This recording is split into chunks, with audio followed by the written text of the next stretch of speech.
Hello, everyone. Welcome back to my Instagram live show. It's wonderful to have you here. Today's guest is the esteemed national journalist Richard Eisenberg. Eisenberg, I think I pronounced that correctly. Richard writes for many national publications, Market Watch, Money Magazine, People Magazine, and Stanford Center for Longevity. And he is a co-host of Friends Talk Money podcast and is a former executive editor for Money Magazine. I mean, we've got the guy today, folks. And I want to thank our sponsor, Life Ballet. Life Ballet is a manufacturer of stunning grab bars. These grab bars are as stunning as they are safe.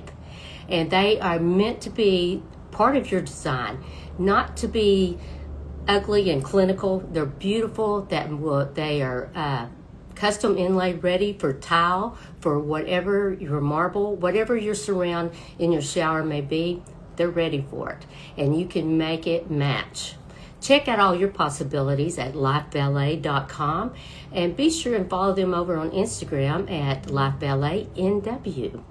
And to everyone here that's joined us, you may not know me. I am Lori Carpenter. I'm an interior designer and founder of The Third Phase. And I am happy to have Richard here with us. Let me see about getting Richard on here.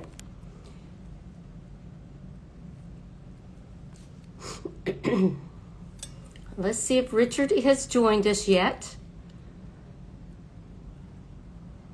Richard, oh my gosh, he's got books, and I'm sure a lot of you follow him on his podcast and Friends Talk Money. Hey, I think that's a great one.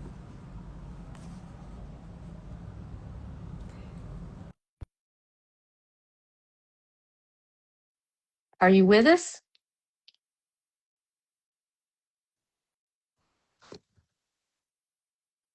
Richard?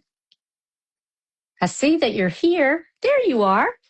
Hi, sorry about that, Lori. Nice to see you. Yeah, good to see you. I am so honored to have you on my show. Well, thank you. It's an honor to be with you. I appreciate it. Now, you go by on Instagram, Mr. Chansley. Chancellor. Yeah, our Tell us former about dog. that. Well, our first dog was named Chance, and so I used his name. He's no longer with us, but we have fond memories.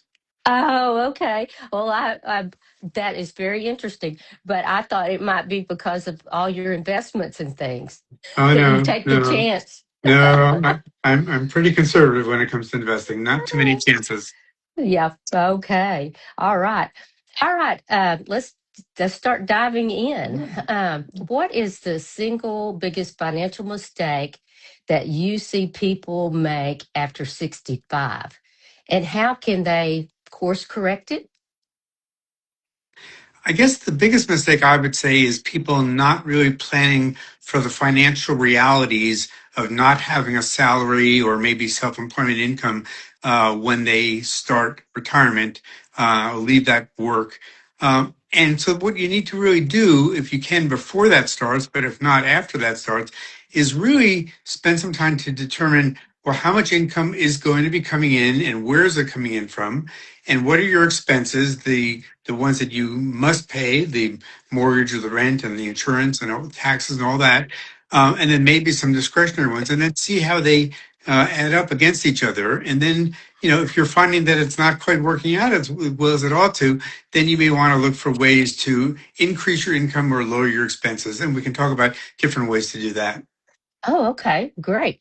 Well, I want to bring up healthcare cost. Mine just went up, and it's unreal. That's all I work for mainly is my insurance, but we worry about this as we retire, even more so than the stock market. What should people be prioritizing at this stage, and what can you educate us on, like Medicare? I know you recently wrote about that. Yeah, well, you're in good company, sadly. There are a lot of us who are concerned about healthcare costs. And I'll tell you, here's a number I saw that might surprise some people. Fidelity says that a 65-year-old retiring today could spend $172,500 just on healthcare in retirement. And that's up by more than 4% from a year ago. And that's not even talking about long-term care, which is an entirely different cost and a very expensive one too. A lot of people just never think about their healthcare costs in retirement. They think, well, gee, I'm going to be on Medicare when I hit 65. That's going to cover everything. Well, it doesn't. And besides the fact that it doesn't cover everything, there are premiums to pay. There's Part D, which is $39 a month. There's Part B, which is $203 a month. And if you had a high income 2 years ago, then you might be paying even higher premiums than that. So I would say prepare for the fact that you will have healthcare costs in retirement out of pocket, and you'll want to plan for that. So, once you turn 65, you're eligible for Medicare, and that can be confusing for people who don't know much about it because there's the traditional Medicare and then there's Medicare Advantage. There are pros and cons to the two of them, but you really want to compare the two. Traditional Medicare would be sort of Part A, Part B, Part D, and then you'd probably want to get a Medigap policy to cover the kinds of things Medicare doesn't, or Medicare Advantage plan, which is sold by private health insurance companies, and a Part D plan. And that might be less expensive, but you're going to be limited in sometimes in the doctors you can see, the hospitals you can go to, and there's usually a lot of prior authorization. So I would say if you've got any questions about this sort of thing, the Medicare Plan Finder is very helpful on the Medicare website, and that's free. And every state has what's called a SHIP program, SHIP, that stands for the State Health Insurance Assistance Programs. And these are free volunteers who are experts on Medicare. And if you call them and just say, I'm confused or I need help, they won't tell you what plan to buy, but they will help you understand how to make that decision. Oh, good. That's very good to know because that's been a question in our group for quite a while. That is, you know, it's confusing. And usually you're hearing from someone trying to sell you that policy. So I would rather hear from somebody that's not, that could kind of give you your options. Very good. That's a great information there. Um, how realistic is part-time work? We talked about that, talking about our income. Could maybe we need to add or lower what we're spending. But what is a realistic part-time work for or freelancing for 65 plus today, and what kind of roles tend to work best? Well, I would say it is possible to get part-time work or to freelance after 65, but it's getting a little bit harder. Um, there was just an article in the Wall Street Journal this week that said most employers are not planning to be hiring in 2026. Now, I will say that if they're not hiring full-time, they may be hiring part-time because they have the work that has to get done. They may just not want to pay the full freight of having a full-time worker with benefits. So there may be some part-time opportunities that used to be full-time opportunities.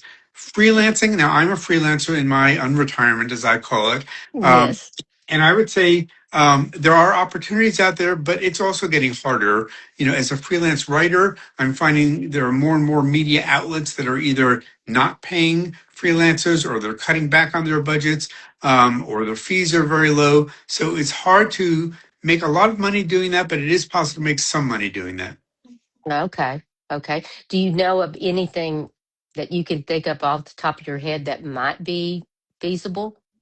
Well, I would say for part-time work, my advice is usually to start local. Go to the small businesses in your area, partly because they may know you, you know them. Hmm. They tend to be doing more hiring than big and large companies, and so just sending a resume may not be the best way to go. But talking to somebody and say, "Hey, I'm available. I'd love to help out. I love your store," or "Do you need any help in that doctor's office?" They may have some need for you to do some work for them. Oh, very good. Very good. That's a good idea. Um, what do people often misunderstand about Social Security after they've already claimed it?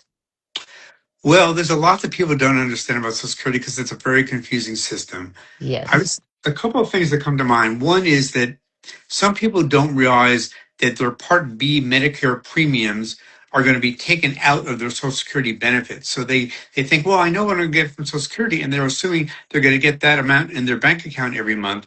But in fact, some of that is going to go towards Medicare. So just be prepared for that.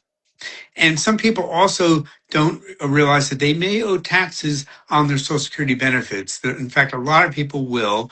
It's a complicated formula. I won't go into all the details, but I will just say that it's possible that up to 50% and maybe even up to 85% of your Social Security benefits will be taxed. But it depends on your income and where the income's from and if you're married. So I would say look into that. The rules are pretty clear on the Social Security site, but they're complicated. Hmm. Yeah, very, very. My mother, that was something she could hardly handle. She's having to pay tax on her Social Security. Yeah. Well, So it does come as a surprise. And some people think that they'd heard the president say that all those benefits are going to be tax free. He said that was something he wanted to do, but that's not what happened. yeah, yeah, yeah. Sweet, sweet story. Um, okay, Richard, with people living longer than ever, how can retirees plan for longevity without feeling constant financial anxiety? That is a big problem for a lot of people. I mean, it's great that we're living longer than we used to. That's a good thing. And Yes. many of us are living longer, healthier lives, though not everybody. But I will say that many people are not prepared for their longer lives. I did an article recently where I interviewed Joseph Coughlin. He runs what's called the MIT Age Lab. And they created what they call their longevity preparedness index. So they surveyed a cross section of Americans and asked them how prepared they were for their longer lives. They asked them a bunch of questions, and they found that on average, Americans would score a D if they're going to be graded on AGE-F for longevity preparedness. Most of us are not doing a very good job in knowing how to prepare for our longer lives. We're just not doing the right things. There are a couple areas in particular that he said people really need to focus on. And one is caregiving. And that means, think about who is going to care for you as you get older and how are you going to afford that care. And if you have grown adult children or you've got close friends who might be helpful or family members, have those conversations with them as soon as you can about, this is where I think I'm going to live. This is what I'd like to do. This is what I've saved, what I may not be able to pay for, just so everybody who needs to know has an idea of, what might happen for you. Now, nobody knows what's going to happen with their health care and exactly whether they'll need long-term care, what kind. But many of us, if we're lucky enough to get older, are going to need some kind of long-term care in some way. Yes, I agree. That's something I think needs to be educated. I want to say in the 40s, Hmm. the people in their 40s, they need to understand how important long-term care insurance. I see with my mother. I have it on myself as well, but I see with my mother, it would be staggering. Yeah. Now, not many people buy long-term care insurance policies. I think the last number I saw said about 10, 11% of people who are eligible to buy it buy it. A lot of Mm, people don't because either they think it's too expensive or they just think they won't need it. I think it happens to be a good kind of prevention. It won't cover every long-term care cost if you have it, no. but if you do have long-term care costs and you have a policy, it will probably cover some portion of that. And I would say in your 50s or 60s, that's a good time to be looking into a long-term care policy. Okay, 50s and 60s. Yeah, because once you get older than that, there's a good chance that they will either turn you down because they're saying you're too old, you're not healthy enough, or they'll say, well, yeah, well, you can buy it, but it's going to cost you X amount, and it'll be so expensive that it's just going to be unaffordable. If you do it in your 50s or 60s, it'll be a little less expensive, and you'll be more likely to be accepted for it and not rejected for it. Okay, great, great. For those that feel financially okay but not truly confident, what are the top steps to regain control? Um, Well, I think the first thing I would say is if you don't have a financial advisor, this is a really good time of your life to get one. A financial advisor can be very helpful in a few different ways. One is they can look at the big picture. Most of us think of financial advisors as, well, they're the place I'm going to go to help me invest my money and have more money in the future. And that's Hmm. True, that's part of what they do. But if they're good, they should be doing a lot more than that. They should be looking at your entire financial life and saying, well, do you have the right kind of insurance? Are you ready for long-term care? Um, do you have enough income coming in? And if not, where can you go to get more income? And then they should be helping you with investment ideas. So that's the first thing I would say. And then the next thing I would say is this is a good time to educate yourself, learn more about some topics that maybe you've put off learning about, like investing or taxes or Social Security or Medicare. They're really important to know. It's much easier now to get that information for free online than before if you're careful about where you're going to get that information. But it's really important to understand these things so that you don't make big mistakes. And then I would just say, financially, if you can find a way to save more money, try to do that. If you can find a way to pay less in debt, try to do that. That could be credit cards, could be a home loan, a car loan, whatever. Debt can be a very big problem for people as they get older because without that income coming in to pay it off, it can just get larger and larger and larger. And the interest rates, as you know, are extremely high, particularly on credit cards. Many of them are charging 20 to 30% interest, and that's a Oh, lot wow. of money to pay. Yes, yes, that's a lot. Yeah, debt is a dream killer. That's for sure. Okay, I think Leslie asked back there, if did you have any recommendation on a long-term insurance policy? Any certain company? Well, I won't name any particular companies, but I will say that what a lot of people are looking at is what's called a hybrid long-term care policy. And this is the kind of policy where it's long-term care coverage and a small death benefit. And the reason people are buying that is because a lot of people have not bought long-term care insurance because they thought, well, what if I never need it? I'm just throwing money away. This Right. way, if you buy a policy and you don't need it, you're going to die one day, then your beneficiaries will get something from the money that you've been putting in, a death benefit. So that's something you may want to look into. And it's a hybrid, It's called a hybrid policy. Yeah, hybrid. most long-term care insurance companies sell those now because they're becoming very popular. Oh, that's good. That's good to know. Okay, what role does housing play in long-term financial security? And what does downsizing? Does it make sense to do that or not? Well, housing is a very important part of your priorities when you're in your 60s, and downsizing is one thing you may want to consider doing. My wife and I are in the process of starting to get ready to downsize. I just wrote an article for Market Watch about selling your home in retirement because you want to relocate, maybe to move towards where your grown kids are. Maybe you want to move to a less expensive place or just a smaller place. So I would say, housing can be a very big expense, but it's possible that you can reduce it by finding a smaller place to live, maybe a place that has lower property taxes, lower monthly maintenance, that sort of thing.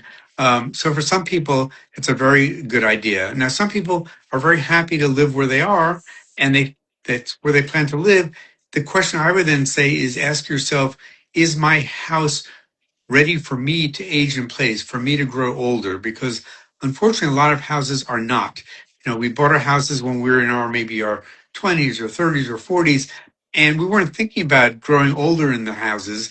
And maybe the house has a lot of stairs, or maybe it doesn't have, say, grab bars or a ramp or that sort of thing that you may need as you get older. So if you want to live in your home, just think about, well, will my home let me? And if it won't, what kind of renovations do you need to do so that it's going to be more accessible? And if it's just going to be too much money or just not possible, maybe as much as you want to live there, you may just not be able to.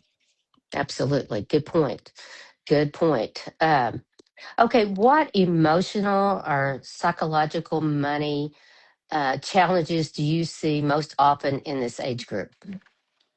Well, there are a few. One of them is identity. A lot of us sort of struggle with who are we once we've left our full-time jobs, our careers, and now we're not doing that anymore. Even if we're doing some of that part-time, we're so wrapped up with our work identity being who we are that it makes us sometimes confused, sometimes depressed about who we are now. And so I would say that's something you want to think about before you stop working full-time if you can, and if not, you want to really think about, well, who do I want to be now? And maybe I am more than my job. And for all of us, we really are. So that's something you want to deal with. I also think you want to think about social connections. There's a really good book that I just read called Healthy to 100. And the writer went to 5 countries around the world where people tend to live longer and healthier lives. And the one thing they had in common was strong social connections. And I would say that's important to do because as we get older, it's easy to become lonely and staying in our home all the time and not seeing other people. And if you don't have the social connections, it can make you sadder, more depressed. It can make you maybe not give you a reason to get up in the morning. But if you're active and engaged and seeing people, and maybe you do that through volunteering or maybe through work or maybe from where you live in a retirement community, that will probably help you live a happier and longer and healthier life. I think that's a wonderful, wonderful point to make. I had a lady on here that she builds communities for that reason, so that you can have young and old, and that they can build the community. And she loves watching, as she said, loves watching them get along with each other and how well it helps all ages. Yeah, So good community. there's another book that I just read that I'd recommend called Senior Land, and it was written by an Israeli gerontologist. Who spent 2 months living in the Villages in Florida. Your audience may know the Villages is the world's largest retirement community. Huh? 150,000 people live there, and this woman, this writer, went there thinking that she was not going to like it very much, and came away thinking that she actually did like it. She didn't like everything about it, but what she really liked was that this place and many other retirement communities like it really encourage people to get out of their apartments or their houses and do things, whether that's a club or a physical activity, whatever it may be. And the social connections that people are building up there are making them happier. And so I would say, maybe you want to consider that kind of a community, even if you hadn't thought about that before. Yeah. Yeah. I think as we age, we should look at things like that. I know my husband was at one point wanting to downsize. And I was like, oh, no, no. When those kids come home, I want them to have their space. I want my space. But I do find when they do come home, I've got to clean up all those spaces. That's right. That's And right. it's not as easy as it used to be. Yeah. Well, it's a very personal decision, but I would say I think the most important thing is to think about yourself first. And, it's the place you're living in every day. It's nice to have a place for your kids to come to, but they're not there all that often. So, if you're happy where you are and can afford it, that's great, but it may not necessarily be the best place. Yeah. It may not always serve you. Yeah, I can see absolutely. that.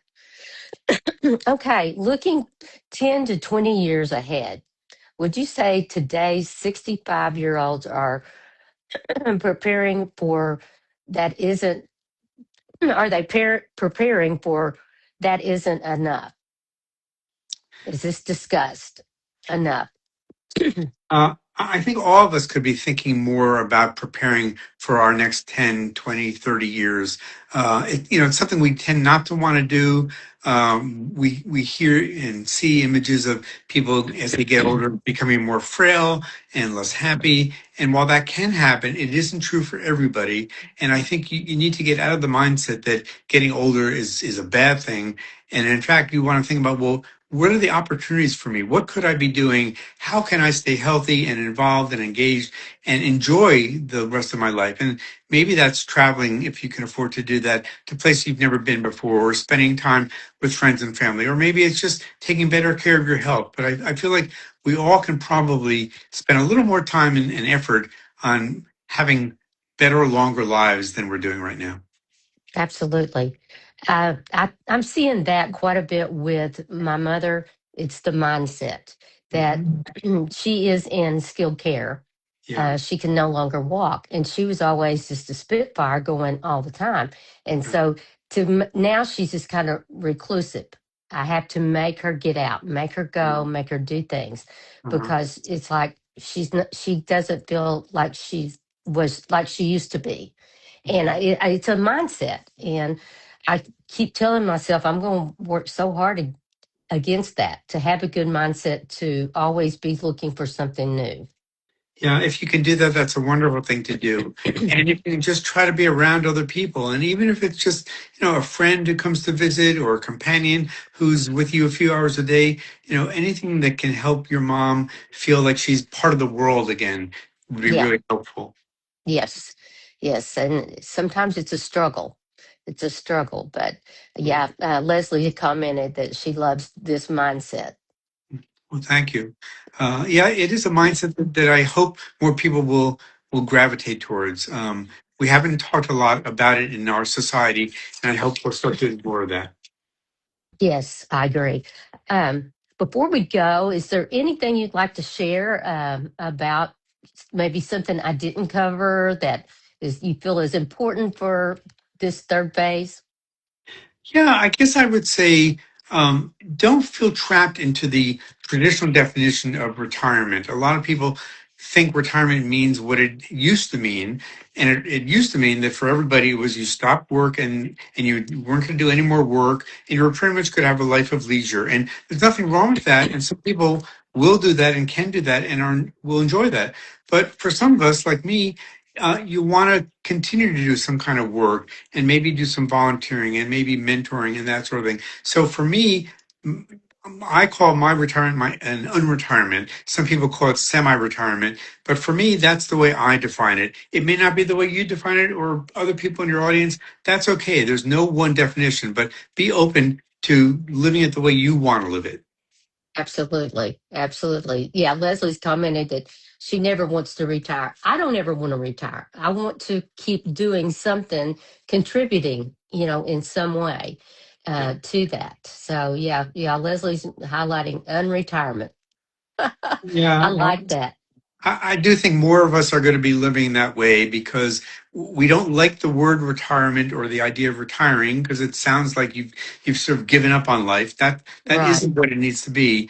Unretirement is just sort of a fun word that says, I'm not doing what I was doing before all the time, but I'm still doing something and I still have something to offer and I still want to be involved and engaged and have a happy life.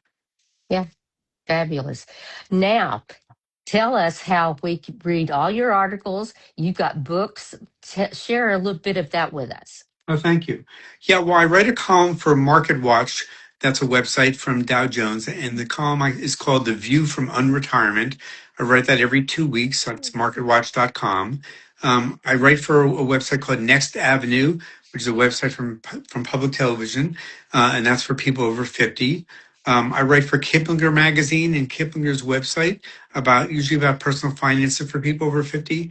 And then I do a podcast called Friends Talk Money, and that's where my two co-hosts and I get together and talk about personal finances for people over 50. So that's where you can find what I'm doing. Feel free to find me on LinkedIn or Facebook or Twitter, X. Always happy to talk to people, and if you've got questions or want to just have a chat, let me know. You're on LinkedIn, correct? Absolutely, yeah. I thought that. The view from the unretirement. Love it. Love it. Thanks. Well, listen, I am so honored to have you on here.